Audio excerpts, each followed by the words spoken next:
RCF.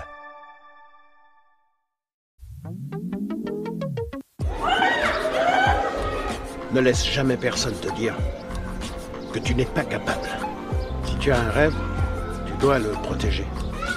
Bonjour chers auditeurs de RCF Cœur de Champagne. Vous êtes bien dans l'émission Parole de jeunes.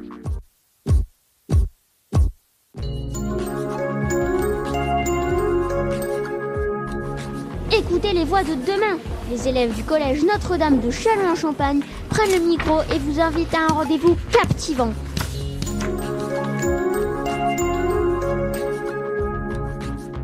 Chers auditeurs de RCF Cœur de Champagne, bonjour et bienvenue dans votre émission Parole de jeunes. Aujourd'hui, nous avons l'immense honneur de recevoir Monseigneur Franck Javary, le 106e évêque de Châlons-en-Champagne.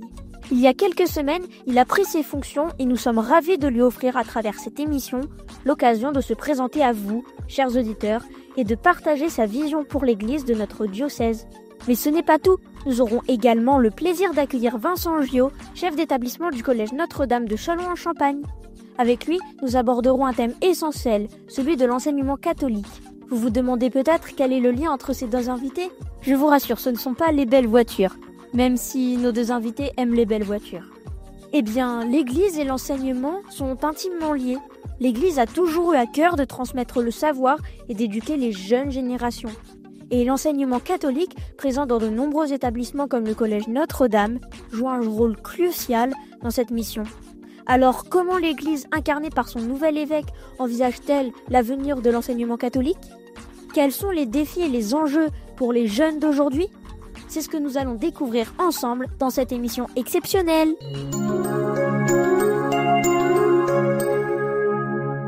Bonjour Monseigneur Javary, c'est un immense plaisir de vous recevoir chez nous, dans notre studio, dans notre établissement. Bonjour Noé, bonjour à tous les auditeurs et auditrices, je suis ravi d'être ici. Et bonjour à vous Monsieur Gillot. Bonjour Monseigneur, bonjour Noé, bonjour à tous. Bonjour Noé, bonjour à tous les auditeurs et auditrices, je suis ravi d'être ici. Monseigneur, pouvez-vous nous parler de votre parcours et de ce qui vous a conduit à devenir évêque ? En fait, évêque, c'est bizarre parce qu'on ne choisit pas d'être évêque. Alors, on est vraiment appelé par le pape à travers des intermédiaires. Prêtre, oui, ça j'ai ressenti l'appel de Dieu quand j'étais jeune adulte, donc je me suis préparé à être prêtre. Mais évêque, on ne s'y prépare pas. Voilà, moi je ne savais pas qu'un jour je deviendrais évêque. Et j'étais jusqu'ici avant curé d'une paroisse populaire, donc je ne pensais pas spécialement qu'on viendrait m'y chercher. Donc ça a été une grande surprise. Qu'est-ce qui vous a le plus marqué dans votre parcours de foi ? Un parcours de foi, beaucoup de choses m'ont marqué. La famille d'abord. Je dois dire aussi l'enseignement catholique. Moi j'ai eu la chance d'être dans un établissement où j'ai beaucoup appris, a fait découvrir davantage Jésus. Et puis ce qui m'a beaucoup marqué, un peu quand j'avais ton âge, c'est la Bible. Moi, vers 11-12 ans, j'ai un peu arrêté Picsou Magazine et j'ai commencé à lire moi-même, directement, des textes de la Bible et ça m'a beaucoup intéressé, ça m'a beaucoup marqué, ça m'a beaucoup fait grandir. Puis après, bien sûr, il y a eu d'autres choses aussi qui m'ont fait grandir. Comment envisagez-vous votre rôle d'évêque auprès des jeunes ? Auprès des jeunes, j'aimerais beaucoup les encourager. C'est normal, c'est un âge où on se pose beaucoup de questions. C'est un âge où on veut mieux comprendre. Donc, je pense que l'évêque doit d'abord dire que les jeunes font partie de l'Église. Ils prennent leur place comme toi aujourd'hui. On ne dit pas demain, c'est aujourd'hui. Et puis, bien sûr aussi, leur apprendre à mieux connaître Jésus, à prendre confiance en eux et à témoigner à leur manière avec leurs amis, leurs copains, copines, de l'amour de Dieu. Quels sont vos projets pour le diocèse de Châlons-en-Champagne ? Aujourd'hui, je n'ai pas de grands projets parce que pour avoir un projet, il faut d'abord apprendre à connaître. Donc, mon premier projet, c'est d'aller à la rencontre de tous. Les prêtres en premier, qui sont les premiers collaborateurs de l'évêque, les diacres et leurs épouses, les religieux, les consacrés, les investis dans l'Église, les fidèles, et puis bien sûr aussi l'enseignement catholique, qui joue un rôle très important sur notre diocèse de Châlons. Comment comptez-vous encourager la participation des jeunes à la vie de l'Église ? D'abord, c'est aux prêtres, bien sûr, chacun dans sa paroisse, de confier des petites responsabilités, le service de l'autel, les lectures, des activités. Au fond, l'important, c'est de faire confiance et d'écouter. Et je vois que dans cet établissement, beaucoup de jeunes prennent des initiatives. Ils n'obéissent pas seulement à des ordres, ils prennent des initiatives et se rendent compte qu'ils en sont capables. Il faudrait que partout, dans l'Église, dans nos paroisses, dans nos communautés, on ait à cœur de confier des petites responsabilités qui vont aller en grandissant aux jeunes très tôt. Puis après, ça ira de plus en plus. Quel message souhaitez-vous adresser aux habitants de Châlons-en-Champagne? Eh bien, le message que j'ai choisi pour ce qu'on appelle ma devise épiscopale, c'est une phrase de la Bible où Dieu dit, à travers le prophète Jérémie, à son peuple qui était très découragé à ce moment-là, « Je te donnerai, je vous donnerai un avenir et une espérance ». Et voilà, moi j'ai dit déjà plusieurs fois publiquement qu'on n'est pas condamné à décliner. Il y a plein de choses nouvelles qui arrivent dans notre Église et on va connaître dans les années qui viennent des grandes transformations qui vont permettre de vivre cet avenir et cette espérance, en particulier grâce à vous les jeunes et à tous. Quel regard portez-vous sur l'enseignement catholique aujourd'hui? Eh bien moi je porte un regard positif, d'abord parce qu'il m'a beaucoup apporté, aussi parce que bien sûr l'enseignement catholique, c'est une belle manière pour l'Église de rejoindre des jeunes, des familles très diverses. Dans cet établissement, comme dans d'autres établissements, tout le monde n'est pas catholique, mais participe un peu à cette démarche d'écouter l'Évangile, d'apprendre à vivre ensemble. Et donc, je porte un regard très positif sur l'enseignement catholique parce qu'il s'adresse à tous. Qu'avez-vous pensé de notre établissement? Oh, j'ai été émerveillé par d'abord tous les jeunes que j'ai rencontrés, les adultes que j'ai trouvés souriants, que j'ai trouvés accueillants, la disposition des classes, toutes les activités, les propositions faites aux jeunes. Moi, je me dis, si j'avais 12 ans, j'aimerais bien être dans cet établissement. Je suis sûr aussi que les autres établissements proposent de très belles choses, et vraiment bravo pour tout ce que j'ai vu. Bien, merci beaucoup. Maintenant, je vais passer le micro à Monsieur Gio. Comment l'établissement Notre-Dame s'inscrit-il dans le projet éducatif de l'enseignement catholique? Alors peut-être, Noé, rappeler ce que c'est qu'un établissement privé catholique. J'explique souvent au rendez-vous d'inscription. Un établissement privé, l'État français permet à n'importe qui en France d'ouvrir une école privée. Donc nous, notre école, eh bien finalement, elle nous appartient, entre guillemets, et donc c'est une école privée, elle n'appartient pas à l'État français. Elle est privée sous contrat d'association. Ça veut dire que Noé, quand tu fais des maths, quand tu fais du français, c'est le programme de l'État avec des professeurs de l'État. Voilà, c'est plutôt une bonne nouvelle. Ça veut dire que on forme toute la génération de la même manière, en tout cas sur les apprentissages. D'accord. Ça, c'est le côté privé, sous contrat d'association avec l'État. Et ensuite, notre école, elle n'est pas que privée, elle est privée catholique. Ça veut dire qu'elle est aussi reconnue par notre évêque, l'évêque du diocèse, comme une église, en fait. Et ça veut dire que, comme on s'inscrit dans le projet, eh bien, on ne fait pas que des maths et du français.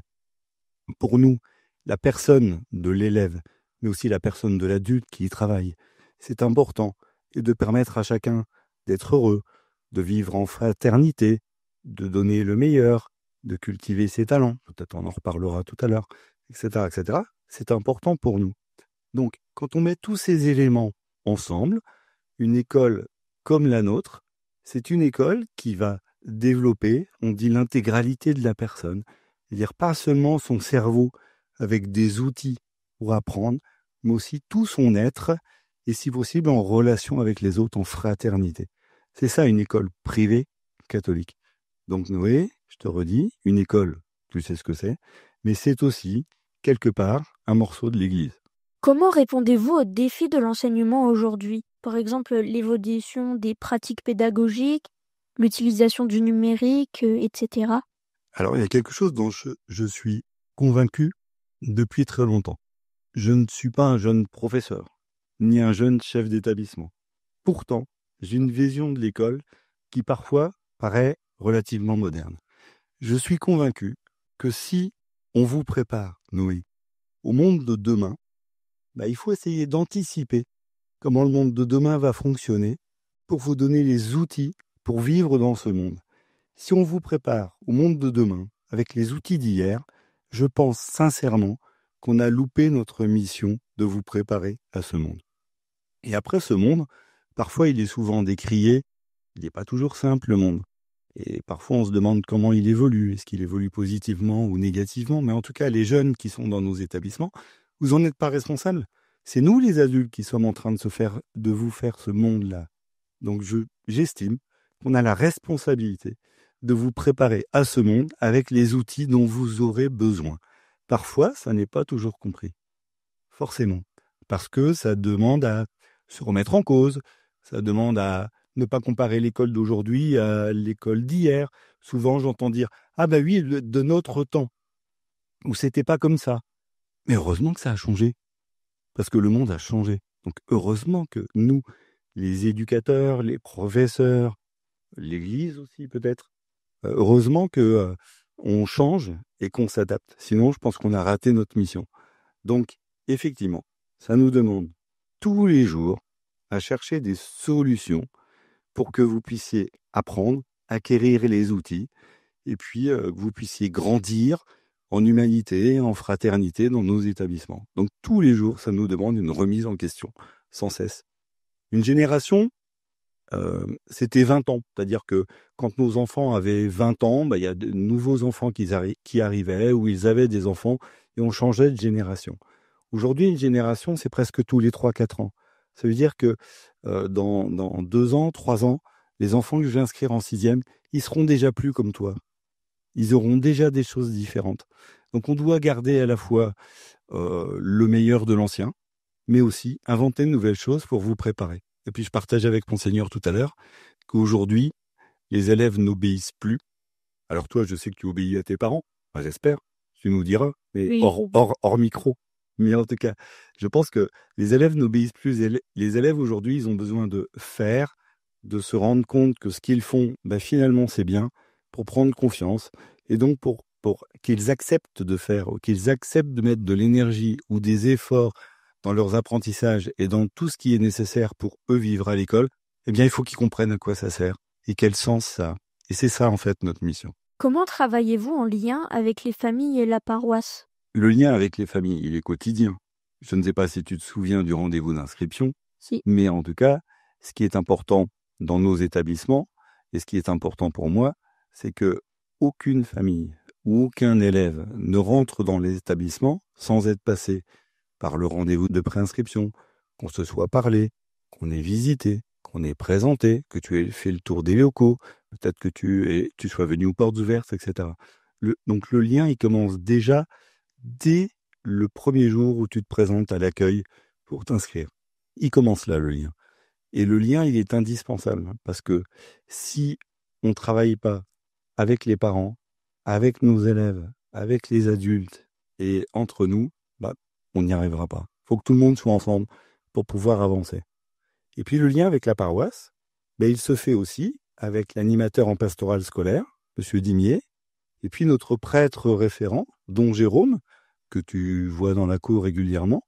Alors, je le dis comme je le pense, mais on a une chance que c'est un jeune prêtre, donc c'est peut-être plus facile de vivre dans une cour de récréation de collégiens.